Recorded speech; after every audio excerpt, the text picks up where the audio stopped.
இயேசு கிறிஸ்துவின் இனிதான நாமத்தினாலே உங்களை ஒவ்வொருவரையும் நான் வாழ்த்தி வரவேற்கிறேன். இந்த காட்ஸ் கிரேஸ் ஊழியத்தின் மூலம் உங்களை சந்திப்பதில் மிகவும் மகிழ்ச்சி அடைகிறேன். இந்த நாளிலும் கூட வேதத்திலிருந்து ஒரு வசனத்தை நம்ம தியானிப்போம். 1 ராஜாக்களின் புஸ்தகம் 11ஆம் அதிகாரம் 10வது வசனத்தை வாசிக்கிறேன். அவர் கற்பித்ததை கை கொள்ளாமல் போனதினால் கர்த்தர் அவன் மேல் கோபமானார். யார் மேல் ஆண்டவர் கோபமானார்னா, சாலமோன் மேல் என்ன செஞ்சார்?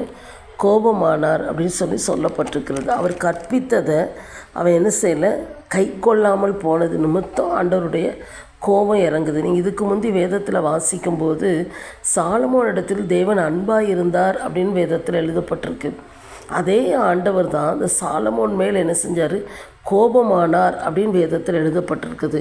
அதுக்கு என்ன காரணம்? நீங்கள் மேலே அந்த வசனத்தை நீங்கள் வாசிக்கும்போது 11ஆம் அதிகாரம் 1ஆம் வசனத்தில் பின்னால் பாருங்கள். அந்நிய ஜாதியாரான அநேகம் ஸ்திரீகள் மேல் என்ன செஞ்சால்? ஆசை வைத்தான். அவனுக்கு நிறைய மனைவிகள் மறுமனையாட்டிகளை கர்த்தர் கொடுத்திருந்தோம். அந்நிய ஸ்திரீகள் மேலே அவன் என்ன செய்கிறான்? ஆசை வைத்தான்னு சொல்லப்பட்டிருக்கிறது. அது மட்டும் இல்லை, சாலமோன் அவர்கள் மேல் ஆசை வைத்து அவர்களோடு ஐக்கியமாக இருந்தான் பாருங்கள், அப்படி சொல்லப்பட்டிருக்கிறது. அடுத்தது, தன் தேவனாகிய கர்த்தரோட அவன் உத்தமமாக என்ன செய்யலை? இல்லை. அந்த பெண்கள் அவன் இருதயத்தை வழிவிலகி போக பண்ணாங்க, வழுவி போக பண்ணினார்கள்னு சொல்லப்பட்டிருக்கிறது. அடுத்து அவன் 5வது வசனத்தில் சாலமோன் சீதோனியரின் தேவியாகிய அஸ்தரோத்தையும் அம்மோனியரின் அருவருப்பாகிய மிஸ்கோமையும் பின்பற்றினான். ஆண்டவருக்கு பிரியமில்லாத அருவருப்பான காரியத்தை அவன் பின்பற்றினான்னு சொல்லப்பட்டிருக்கிறது. அதனால் கர்த்தரின் பார்வைக்கு பொல்லாப்பானதை அவன் செய்தான் அப்படின்னு நீங்கள் வாசித்துட்டு வரும்போது அவன் பலியிடுறதுக்கு என்ன செய்கிறான்? அந்த மேடைகளெல்லாம் கட்டினான். அருவருப்பான மோளகிக்கும் மேடையை கட்டினான்னு சொல்லப்பட்டிருக்கிறது. 9ஆம் வசனத்தில் இஸ்ரவேலின் தேவனாகிய கர்த்தர் சாலமோனுக்கு 2 விசை தரிசனமாகி அந்நிய தேவர்களை பின்பற்ற வேண்டாம் என்று கட்டளையிட்டிருந்தும் அவன் கர்த்தரை விட்டு தன் இருதயத்தை திருப்பி அப்படின்னு சொல்லப்பட்டிருக்கிறது.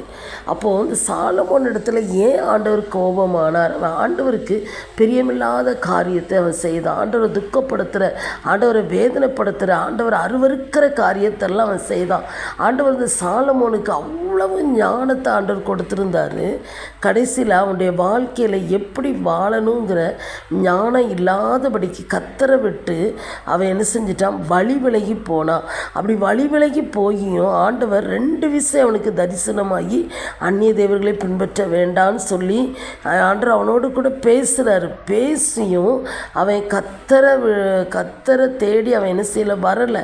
கர்த்தரிடத்தில் ஒருவேளை ஆண்டவரேன்னு சொல்லி மன்னிப்பு கேட்டிருக்கலாம். அவன் உணர்வுள்ள, அவன் இருதயத்தில் ஒரு உணர்வே இல்லாதபடி அவன் என்ன செஞ்சிட்டான்? போயிட்டான். அவன் இருதயம் என்ன செஞ்சிட்டு வழி விலகி போயிட்டுன்னு சொல்லி பார்க்குறோம். அதனால தான் ஆண்டோடைய கோபம் இறங்குது. அதுக்கப்புறம் ஆண்டவர் ஆதாத்துங்கிற விரோதி எழுப்புறாரு. இன்னும் பல விரோதிகளை அவனுடைய வாழ்க்கையில் எழுப்புனார். அவன் மரண நாள் மட்டும் எகிப்து தேசத்தில் தான் இருந்தான். அதுக்கப்புறம் அந்த தேசத்துக்கு அவனால் வர முடியாமல் என்ன செஞ்சுட்டு போயிட்டு பாருங்கள். அப்போது அந்த சாலமோனுடைய வாழ்க்கையில் அவன் அத்தனை ஆசீர்வாதத்தையும் அவன் என்ன செஞ்சான்? இழந்து போனான். அதுக்கு என்ன காரணம் அப்படின்னா, ஆண்டவர் கற்பித்ததை அவன் கை கொள்ளாமல் போனது நிமித்தம் தேவனுடைய கோபத்திற்கு ஆளாகி அவன் என்ன செஞ்சான்? அவன் செய்த பாவத்து நிமித்தம் தேவ கோபம் அவன் மேலே இறங்கிச்சு. ஆண்டவர் என்ன செஞ்சார்? அவன் அந்த தேசத்தை விட்டு என்ன செஞ்சார்? அப்புறப்படுத்தி அவன் எகிப்து தேசத்திலேயே மரண நாள் மட்டும் இருந்தான்னு சொல்லி என்ன செஞ்சிருக்கு?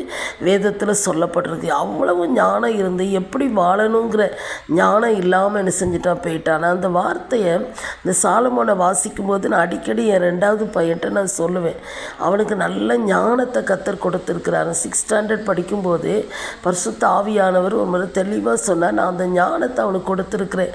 நிறைய புதுசாக கண்டுபிடிப்பான். எந்த ப்ராஜெக்ட் ஒர்க்லையும் ஃபஸ்ட்டு எடுப்பான். அந்த மாதிரி நல்ல ஒரு க்ரியேட்டிவ் மைண்டு, நல்ல எதையுமே கண்டுபிடிச்சு செய்கிற ஒரு ஞானத்தை கர்த்தர் கொடுத்துருக்குறேன்னு சொல்லியிருந்தார். ஆனால் அவ்வளோ இருந்து அவன் தான் சொல்ல, எப்படி வாழணுங்கிற ஞானம் உனக்கு இல்லையே அப்படின்னு சொல்லி நான் அடிக்கடி சொல்லி என்ன செய்வேன்? வருத்தப்படுவது உண்டு. அப்போது அவன் இதே தான் சாலமோனுடைய வாழ்க்கையில் என்ன செஞ்சது? நடந்ததை பார்க்கலாம். அது நிமித்தம் அத்தனை ஆசீர்வாதங்களை இழந்து போனான். பின்வாங்கி போயிட்டான். கர்த்தரை விட்டு விலகியே என்ன செஞ்சிட்டான்? போயிட்டான். ஆண்டவரை தேடி அவன் என்ன செய்யலை, வரவே இல்லைன்னு சொல்லி பார்க்குறோம். அப்போது அவனுடைய பாவம் ஆண்டவரை விட்டு என்ன செஞ்சுட்டு அவனை விலகி போக வைத்தது, ஆண்டவரை விட்டு பிரித்ததை பார்க்குறோம். அப்போது நம்முடைய வாழ்க்கையில் ஒருவேளை இந்த வார்த்தையை கேட்குற நீங்கள் யாரானாலும் சரி, நம்ம பேசும்போது ஒருவேளை ஒரு தவறு நம்ம செய்தால் கூட ஆண்டவர் நம்ம கூட பேசுவார், பல விதங்களில் பேசுவார். வேதத்தை வாசிக்கும் போதோ ஜெபிக்கும் போதோ இல்லை சொப்பனத்தின் மூலம் நம்ம கூட பேசுவார் முதல்ல.